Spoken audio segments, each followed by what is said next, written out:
Magandang araw, ninuno, at sa lahat ng ating mga kaninuno. Sana maibahagi mo ang aking kwento sa iyong channel. Ang kwentong ito ay tungkol sa napakagandang diwata. Ito ay kakaiba sapagkat ako mismo ang nakaranas. Hindi ko lang basta naranasan, kung hindi umibig pa ako ng labis sa isang diwata. Itago niyo na lang ako sa pangalang Rico. Ang karanasan ko ay nangyari sa isang bulubunduking lugar sa Pangasinan. Kakabreak lang namin ng long-time girlfriend ko ng sandaling yon. Niloko ako. Sikretong ipinagpalit. Pilit akong nagmakaawa sa kanya noon. Biruin niyo ba naman? Mas pinili niya yung lalaki niya. Ang dahilan daw ay hindi na siya masaya sa akin. Wala na siyang natitirang pagmamahal. Napamura na lang ako ng sandaling yon. Napakababaw ng dahilan. Dulot ng pighati ay pansamantala muna akong lumisan doon sa lugar. Naisip ko na baka yon ang maging dahilan upang balikan niya ako. Tumungo ako sa probinsya ng lola ko sa Pangasinan. Unang beses kong magbabakasyon doon sa lugar dahil madalas sila ang pumapasyal dito sa Maynila. Pagkarating ko doon sa probinsya, labis ang kasiyahan ng lola ko. Naghanda siya ng masasarap niyang cassava cake na itinitinda niya sa palengke. Meron siyang kasama sa bahay. Ang tiyuhin ko at ang asawa niya ay kasalukuyang nasa bukid. Unang araw ko pa lang doon sa probinsya, hindi ko na maiwasang tumanaw sa malawak na lupain. Niyaya ako ni Lola na pumunta kina Tiyo. Pagkarating namin doon, sinalubong kami ng mag-asawa. Kaunting beso-beso at binalikan nila ang kanilang gawain. Sandali akong naiwan dahil si Lola ay may kinausap na ibang tao. Nagmasid lamang ako sa buong kapaligiran. Paunti-unting naglalakad. Napakaganda ng buong tanawin. Ang lawak ng bukirin. Ganon din ang kagubatan sa dulo ng bukid. Pagtatanim ng palay ang kabuhayan ni Tiyo. Hindi ko napigilan ang aking sarili. Humakbang pa ako patungo sa kakahuyan. Sinuri ng tingin ang pook na naroon. May natanaw akong isang babae. Nakatingin siya sa akin. Maganda ang kanyang figura kahit malayo ang distansya niya. Apo! Ay, hapo marinig ka na dito. Uuwi na tayo sa bahay. Wika ni Lola sa akin habang taimtim na nagmamasid. Ay, o sige po Lola, pasensya na po. Muli kong binalikan ng tingin yung babae, pero wala na siya roon.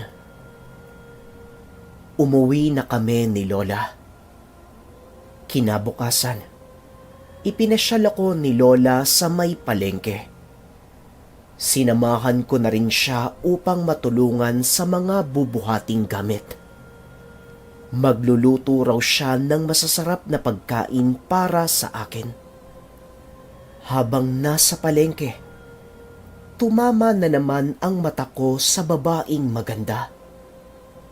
Nakatingin siya sa akin. Sadyang nakakaakit din siyang pagmasdan. Pakiwari ko ay tumigil ang mundo ko. Parang kay sarap mangarap na sana makilala ko siya at sana'y maging magkaibigan kami.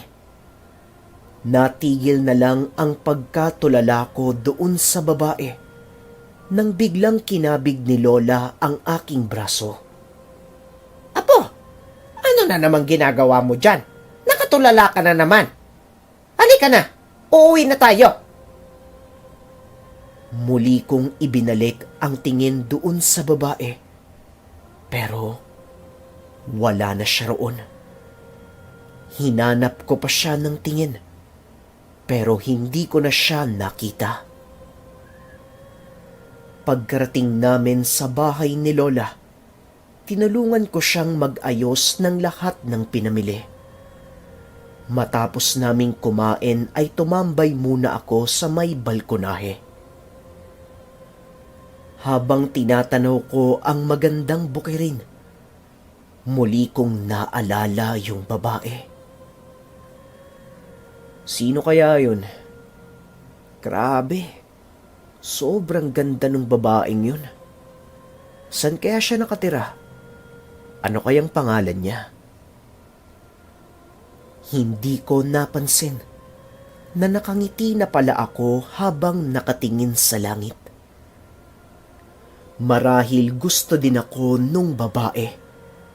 Bakit niya naman ako titignan kung wala siyang gusto sa akin? Matapos kong tumambay doon sa may balkonahe, tinulungan ko si Tio sa pagtatanim ng palay. Maganda rin na matulungan ko si Tio upang maranasan ko ang gawaing pangbukid. Habang nagtatrabaho, huminto ako sandali at tumanaw sa malayo. Naroon uli yung babae sa may gubat. Nakakapagtaka talaga. Hindi ko maiwasang mag-isip ng hindi maganda. Teka, parang iba na to ah. Aswang ba to o engkanto? O diwata? Oy, Rico! Mamahinga muna tayo. Masyado nang madami yung nagagawa natin. Halika, pahinga muna! Wika ni Tio sa akin. Tumungo kami sa bahay-bahayan doon sa may bukid. Uminom kami ng juice at kumain ng kasabakik na inihatid ni Lola para sa amin. Matapos kumain, hindi ko na napigilan ang sarili ko. Pumunta ako doon sa may kakawyan at tinahak ko na ang daanan. Gusto ko nang makita sa malapitan ang babaeng yon. Naabutan ko na ang kinaroroonan niya kanina. Subalit wala siya. Sandali akong naglakad-lakad doon sa lugar. Nang mahinto ako bigla, may malaking sawa ang nakapalupot doon sa may puno. At ang pinakamasaklap, nasa tabi ko ang punong yon. Susunggaban na sana ako nung ahas nang bigla siyang huminto pagkarating nung babae. Para bang natakot yung ahas sa kanya. Mabilis akong lumingon sa babae at ngumiti siya sa akin. Maraming salamat ah. Hindi ko din kasi alam yung gagawin ko eh. Buti dumating ka. Ayos lang, Ginoo. Nararapat lamang na ika'y tulungan ko sapagkat mabuti kang nilalang. Maganda ang boses nung babae. Para bang isang musikang nagduduyan sa aking diwa. Anong sabi mo? Nilalang? Paano mo nasabing mabuting nilalang? Sapagkat nararamdaman ko, alam kong ika'y nalulungkot dahil sinaktan ka ng minsan mong minahal. Nagulat ako sa sinabi ng babae. Hindi ko alam kung paano niyang nalaman ang aking kalagayan. Malamang Talagang isang hindi pangkaraniwang tao ang nasa harapan ko. Batid ko sa aking damdamin. Pasensya na ha. Paano mo naman nalaman yung nararamdaman ko? Hindi na mahalaga yon, Ginoo. Ako nga pala si Almira. Inabot niya sa akin ang kanyang kamay. Nagmamadali kong hinawakan ang kanyang kamay. Malambot at masarap sa damdamin haplusin ang kanyang palad. Pakiwari ko, labis na akong umiibig sa kanya. Nga pala, Rico. Rico yung pangalan ko. Binitawan ako nung babae. Umatras siya ng dahan-dahan. Nangusap ang kanyang mga mata sa tila nais ipabatid. Sumilay ang ngiti sa kanyang pisngi. Lumitaw ang malaperlas niyang mga ngipin. Sadyang nakakahumaling ang kanyang taglay na kagandahan. Tumalikod siya at nagsimula ng humakbang. Sinundan ko na rin siya sa kanyang ginagawa. Naghahabulan kami sa loob ng kagubatan. Maya-maya pa ay bigla akong huminto. May paparating na tumatawag ng pangalan ko. Sino yun? Lola? Lola? Rico. Rico. Huwag kang tumigil. Habulin mo ko. Dito pa. Sa loob ng gubat. Bigla akong natauhan nang may kumalabit sa aking balikat. Hoy, Rico! Bakit ka ba nandito? Kanina pa kita hinahanap ah. Nakatitig si Tio sa mukha ko. Hindi ako nakasagot sa kanya kaagad. Luminga-linga ako sa kapaligiran at pilit na hinahanap si Almira. Andito pala yung batang yan. Halika na nga. Umalis na tayo dito. Hinawakan ako ni Lola sa kamay. Hinila papalabas ng gubat at dumiretso kami sa bahay. Pagsapit ng gabi, kinausap ako ni Lola sa nangyari sa akin. Apo, tapatin mo nga ako. Anong ginagawa mo dun sa loob ng gubat? Wala naman po, Lola. Namamasya lang po. Matipid kong sagot sa kanya. Tinitigan ako ng malalim ni Lola na tila ba binabasa niya ang isipan ko. Natatakot siya para sa akin. Bakit po, Lola? Meron po ba akong dapat na ikatakot? Wala naman, Apo. Pero sana mag-iingat ka palagi. Alam mo naman na gubat yon. Baka mamaya may mga hindi pangkaraniwang nilalang ang nakatira doon. Kaya wag kang basta-basta na pumupunta.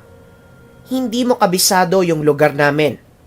Maraming bagay na hindi maipaliwanag dito. Naiintindihan mo?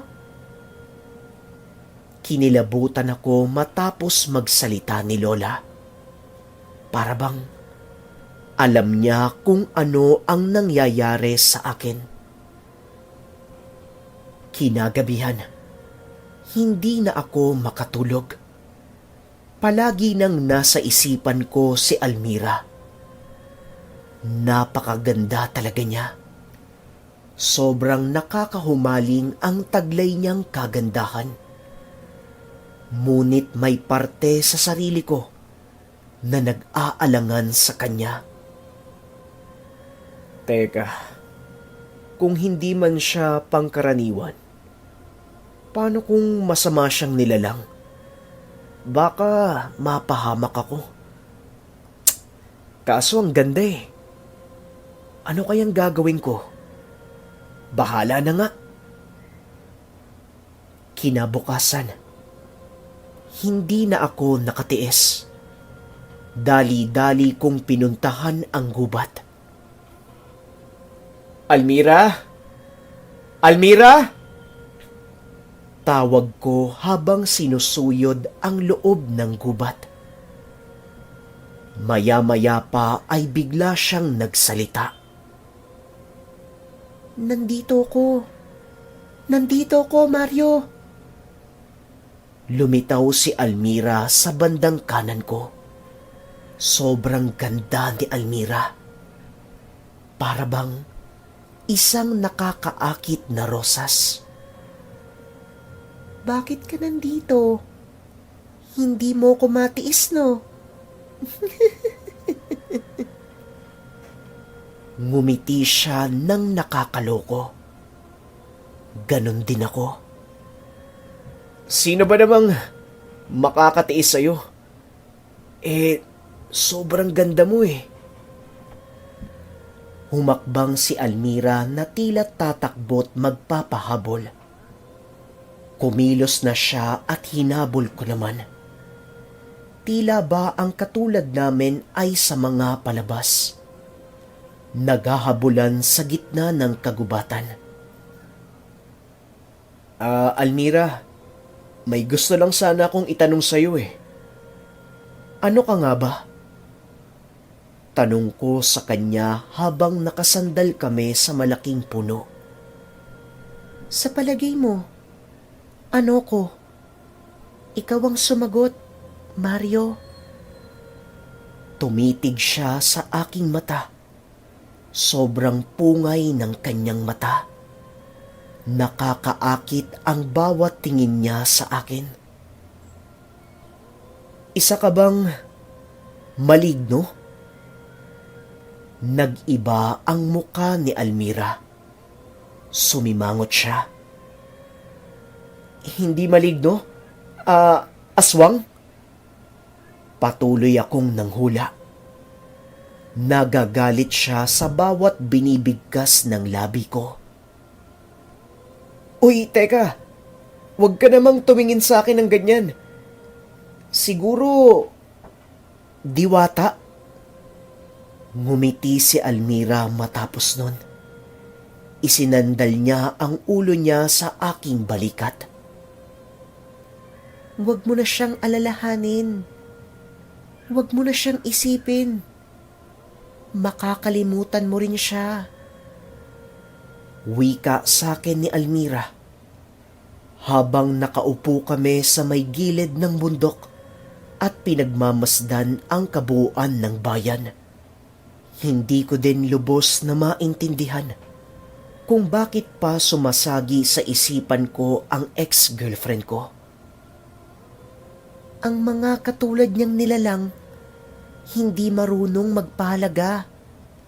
Kaya dapat hindi mo na siya pinag-aaksayan ng oras. Ngumiti sa akin si Almira. Oo.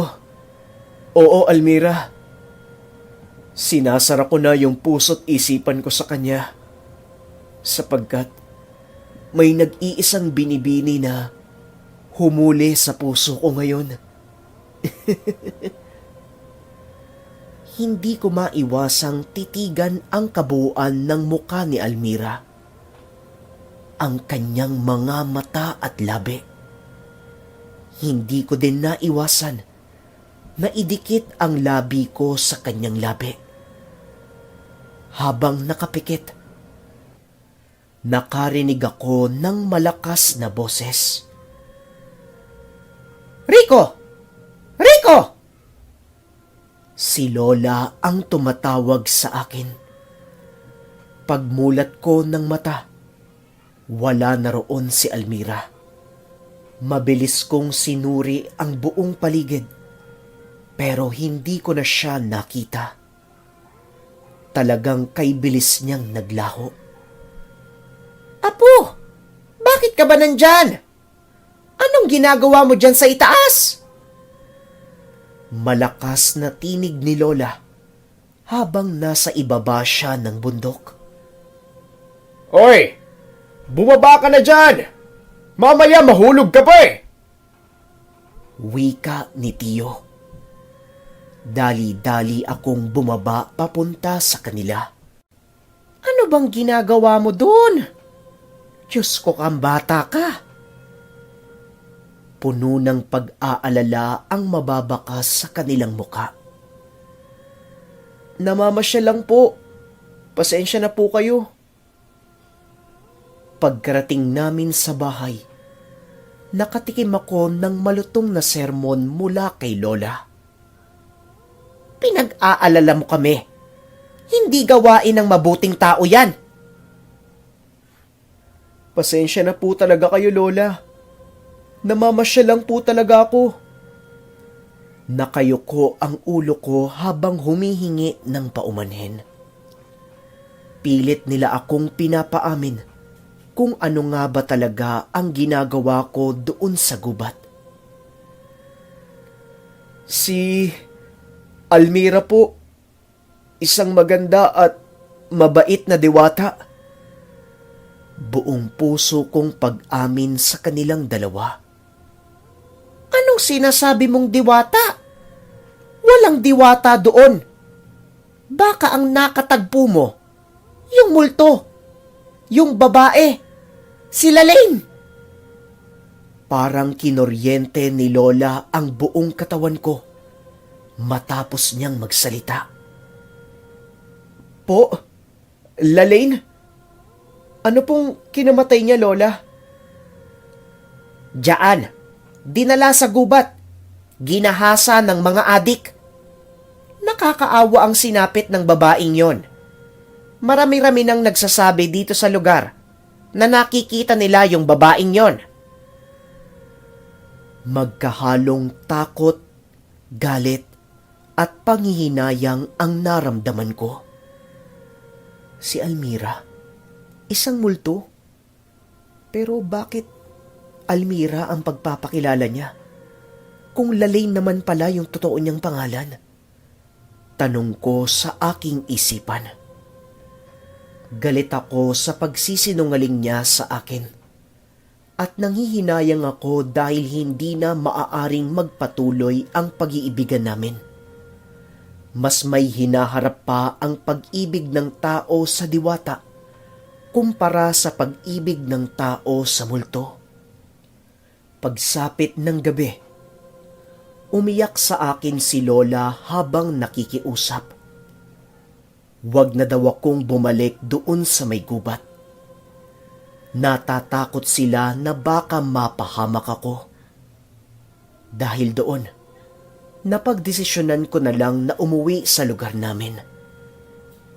Kinabukasan ng umaga, hinatid nila ako sa may terminal. Tuluyan ko na ngang nilisan ang lugar. Itinuloy ko ang buhay sa Maynila. Lumipas pa ang mga araw, pero ako'y nagdadalamhati na. Malungkot na malungkot. Nangungulila ako kay Almira. Wala na rin akong pakialam sa ex-girlfriend ko. Kahit madalas ko siyang makita na kasama niya ang kanyang bago. Hanggang sa sumapit ang isang araw, hindi na ako nakatiis. Nilakbay kong muli ang probinsya. Pero sa pagkakataong ito, hindi na ako tumuloy sa lugar ni Lola. Ni hindi nila alam ang pagdating ko doon sa lugar. Dumiretso ako doon sa may kakawyan. Pinilit kong pigilan ang takot ko para lamang makita muli si Almira o kahit si Lalaine pa yan. Almira! Almira! Almira! Lumitaw siya sa aking harapan habang tinatawag ko. Nagulat ako kasi unang pagkakataon pa lang na sa harapan ko siya lumitaw. Kakaibang kalungkutan din ang mababakas sa kanyang muka. Napalunok ako ng malalim bago makapagsalita. Bakit ka nagsinungaling sa akin? Bakit hindi mo sinabi yung totoo? Nagsinungaling? Pero ikaw, bigla ka nalang umalis ng walang paalam. Pinilit ako nila Lola. Natatakot sila para sa akin. Natatakot sila sa pakikipagkita ko sa isang multo. Multo? Sinong multo? Si Lalaine. Hindi ba't ikaw si Lalaine? Umiling si Almira ng paulit-ulit. Hindi. Hindi ako yung babaeng ginahasa dito. Yung babaeng yun, wala na dito yung kaluluwa niya. Napatitig ako sa ibaba matapos niyang magsalita. Bale, hindi pala ikaw si Lalaine? Hindi ka isang multo?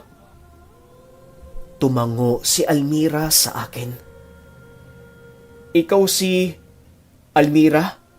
Na isang diwata? Muli siyang tumango sa akin. Nabuhayan ako ng pag-asa. Ibig sabihin ay maaari pang maging kami. Matapos nun, muli kaming tumungo sa bundok kung saan maaaring pagmasdan ang buong bayan. Almira, Mahal kita kahit isa ka pang diwata. Ano? Bakit mo ko minahal? kasi sa gitna ng kalungkutan ko, nung unang beses kitang makita, Nawala ang lahat. Para bang sobrang payapa sa pakiramdam kapag tinitignan ko yung mukha mo. Idagdag mo pa dyan, sobrang buti mong nilalang. Muling tumibok yung puso ko, nalabis ng nasaktan. Kaya mahal na mahal kita, Almira. Hindi mo ko maaaring ibigin. Magkaiba tayo. At isa pa, Napahinto si Almira habang nakatitig ako sa kanya. wala akong pakialam kahit magkaiba tayo. Pwede naman yun, di ba? Basta gusto natin ang isa't isa. pinagbawalan na ako ng mga kalahi ko. Kahit meron akong nararamdaman para sa'yo, mahigpit na ipinagbabawal sa aming mga engkanto na umibig sa isang tao. Hindi ako papayag, Almira. Hindi pwede yun. Wala na rin akong magagawa. Wala din akong pwedeng pagpilian. Ngayon lang nila ako pinahintulutan na makasama ka upang makapagpaalam na rin sa'yo. Hindi. Hindi pwede yan, Almira. Hindi ako aalis sa lugar na to. Dito lang ako. Ngunit sa aking paglisan, hindi na ako maaaring bumalik pa dito. Ikukulong nila ako sa malayong pook na kahit kailan hindi mo mararating. Bumuhos ang luha ko at niyakap ko si Almira. Bakit? Kaya mo ba akong iwan? Kaya mo kong iwan, Almira? Hindi siya nakasagot sa akin. Ipaglalaban kita. Ipaglaban mo rin ako. Itatakas kita. Sumama ka sa akin. Umiling si Almira. Kahit anong pilit ko sa kanya, hindi siya pumayag sa kagustuhan ko. Dulot ng sama ng loob, nakatulog ako habang nakasandal sa kanya. Kinabukasan, nasa harapan ko si Lolo, Tiyo at Tiya. Hindi sila makapaniwalang narito ako sa itaas ng bundok. Labis silang nag-aalala para sa akin. Kaninang madaling araw daw, tumawag ang nanay ko kay Lola at itinatanong kung nasaan ako. Mabilis kong tinignan ang buong kapaligiran at muli akong naluha. Wala na nga si Almira. Baka tuluyan na akong nilisan. Pagkarating namin sa bahay, ikwinento ko sa kanila ang tungkol kay Almira. Isang diwata at hindi ang multong ginahasang babae ang nagpapakita sa akin. Ganun pa man, nabigyan pa rin ako ni Lola ng magandang payo. Kahit anong gawin namin, hindi daw mabuti ang relasyon ng magkaibang nilalang. Napaisip din ako na baka tama nga ang sinabi ni Lola. Muli akong bumalik sa Maynila. At sa ngayon, unti-unti ko nang nakakalimutan ang babaeng minsan naging bahagi ng aking buhay.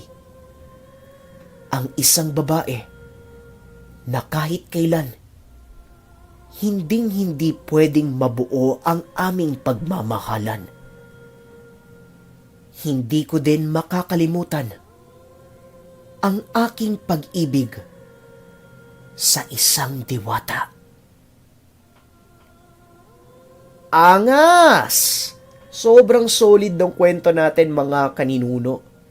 Para bang habang ninanarrate ko siya, nadadala ko doon sa istorya. Kasi isipin nyo ba naman, nasaktan si Mario yung bida natin sa kanyang ex-girlfriend dahil pinagpalit siya. Kaso, naisalba siya nung Almira.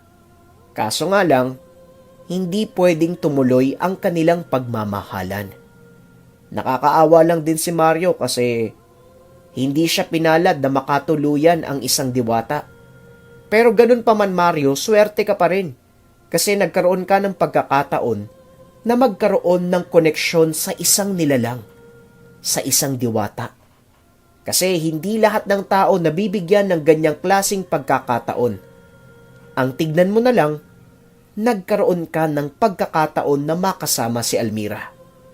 Sa ganung paraan, maa-appreciate mo yung bagay na naranasan mo. Kayo ba mga kaninuno? Anong mapapayo nyo para kay Mario? Pwede kayong mag-comment ng inyong payo para sa kanya. Siguradong mababasa yan ni Mario at malaki ang magiging tulong niyan para sa kanya. Yan lamang mga kaninuno. Maraming salamat sa patuloy na pagsuporta sa ating kwento. Muli, kung hindi hassle sa inyo, sana naman pakipindot nung like button, share nyo na din yung video, at subscribe kayo sa channel natin. Maraming salamat. After 10,000 views, upload tayo ng bagong storya. Abangan ang susunod nating games. Paalam. Bye!